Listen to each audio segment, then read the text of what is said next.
In today's video, why you should reverse diet when you're overweight.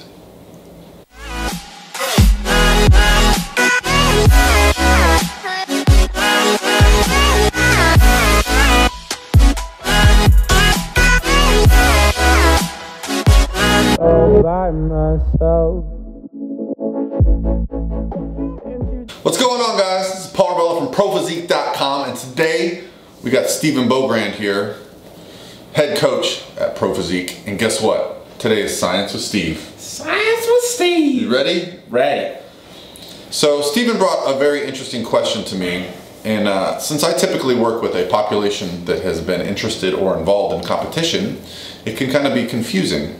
So we wanted to do something specifically for general population people that are only interested in body composition, weight loss, like happiness, just being happy, right, and not knowing how to get there. Yeah, so we're going to talk about the reverse diet process for those people who have never actually competed and are not interested in competition. That's not what this is about. This is only about people that have gone through fat loss phases throughout their life. So let's talk a little bit about why someone who has been overweight would want to do a reverse diet. So we look at the metabolism with anybody. So it doesn't matter what your weight is, we're looking more at your metabolism, right? So if you have more weight to lose, then you really metabolically can be in the same place as somebody who has less weight to lose. But for us to be able to lose that weight, we have to have room to work with in the process. That means our calories have to be high enough so that we can cut them to put us into a caloric deficit, or we have to have enough time to do cardio so that we can, again, facilitate that negative energy balance so that we can make that weight loss happen. The biggest misunderstanding I feel with people of the general pop area is that the metabolic rate is dynamic. It's not static. A lot of people think your metabolism is what it is. The real issue with people that have gone through fat loss, and the statistics are very grim. Yeah. The more you've gone through dieting phases, the more likely you are to be overweight. Correct. But I feel like that's because of uneducation. Whereas if you understood that each time you diet, your metabolic rate adapts. Correct. You might be more inclined. So why don't you explain a little bit about what I mean by dynamic? Right. So when we look at, we'll go with BMR, our basal metabolic rate, the minimum amount of calories it takes to keep you alive throughout the day. So that changes from day to day. So one day it might be 1250, the next day 1275. So from day to day we're looking at that metabolic rate shifting, and that's going to be dependent on a lot of different factors. How much you exercise, lean muscle mass, the intensity of your exercise within a given day, and so there are a lot of different things that influence that. One of them being that your dieting history and how heavily you've dieted in the past, how much cardio you've done in the past to lose that weight is also going to be another factor. The unfortunate truth is that a lot of these cookie cutter weight loss programs simply just drastically reduce your calories. And so for any of you who have done these weight loss programs where you've gone and you just started eating vegetables and chicken all the time, or you completely changed your lifestyle to fitness, you drastically cut calories and you did it quite quickly. So what the human body is very good at is living, it's survival. Right. And so what your body does is it becomes more efficient. And so we say, oh great, more efficient's good, right? Well, not in terms of our diet and maintaining a healthy body composition. Because what happens is what it might have taken us 100 calories to do before, it now takes us 80 or 90.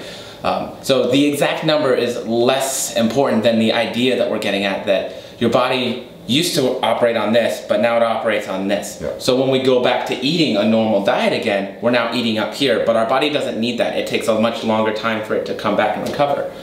So all those excess calories now, or extra calories that didn't used to be, can get stored as body fat. Yeah. So, and it's very fast to store adipose tissue. So let's say you go on a restrictive diet that you found online and it's 500 to 800 calories a day, and you do that for 12 weeks and maybe you lose 30 pounds. Right. Fantastic. The problem becomes if you don't gradually increase your calories from 500 to 800 up to maybe, you know, an extra 50 or 100 a week intentionally, and you just go back to eating your old lifestyle, eating fast food, eating out, you're eating 2,000–3,000 calories a day. Now the efficient body is more efficient at storing body fat quickly. Right. However, the metabolic rate does not adapt as quickly. Correct. So if you have a short binge cycle of a week, 2 weeks, put on 15–20 pounds and then go, crap, I better go back on my diet. Mm-hmm. the diet might work, but it's going to be less effective because your metabolic rate is not adapted. Correct. So even though you're increasing the caloric deficit, your body has become more efficient at storing body fat, and it gets more and more difficult. So you can see how slippery of a slope that is. Absolutely, and those kinds of very restrictive diets unfortunately leave you very often in a worse place, because not only do you lose body fat, but you also lose lean muscle mass, which burns more calories while you're simply resting. So the truth of the matter is when we go on those extremely restrictive diets, we can leave ourselves in a worse place metabolically for long-term health and weight maintenance than we originally started in. So the tough thing for Steven and I, when we get an inquiry from someone, let's say someone is 100 pounds or more, or maybe even 50 pounds or maybe 30 pounds overweight, but they come to us and they've been on these diets and they've eaten and their metabolic rate is really slow and they're doing an hour of cardio a day and their goal is to lose 30 pounds.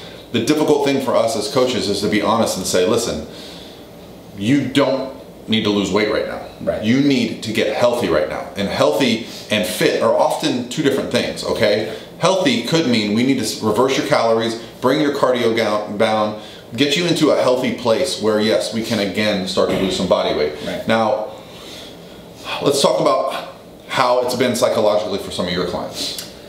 So psychologically for my clients, I think one of the big things that they deal with is, how do I explain this, right? Everybody's like, wait a minute, so you're paying to work with a coach, you're overweight, but you're starting to eat more food and do less cardio? Yeah. And so that old school dieting mentality of we can just diet through everything, we can just diet through it all, it's still there. And so that's a big issue, because we're not talking about a very short-term thing, we're talking about a lifelong successful journey. And so if we want to be successful in the long term, we have to plan, we have to set up, we have to build those healthy foundations.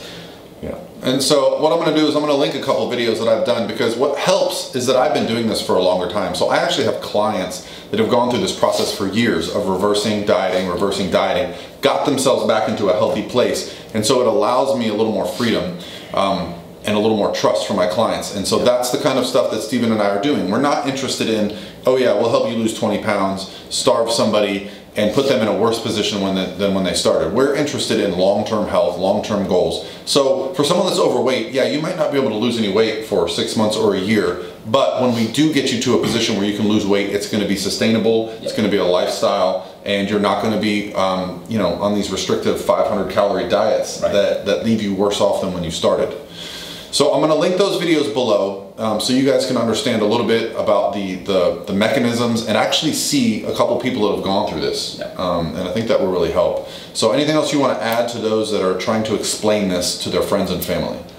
Do your research. Obviously Paul puts out a lot of great information, so we try to put out information so that you have reasonings and that you can explain this a little bit better yourself. But obviously, if you're a client and you have a coach and you're going through it, don't be afraid to ask questions. You know?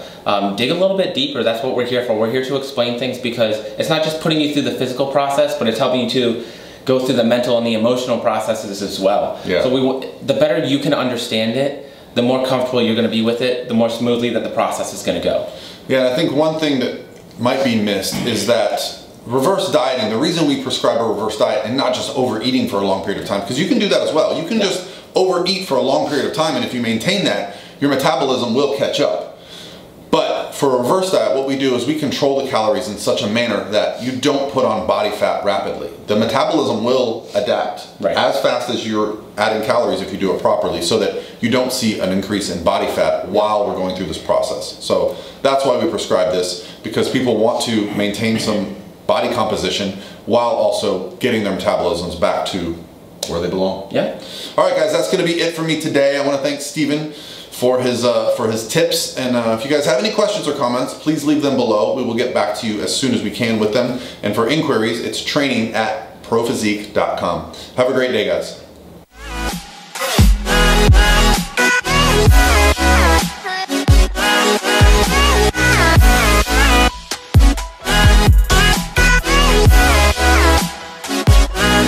By myself.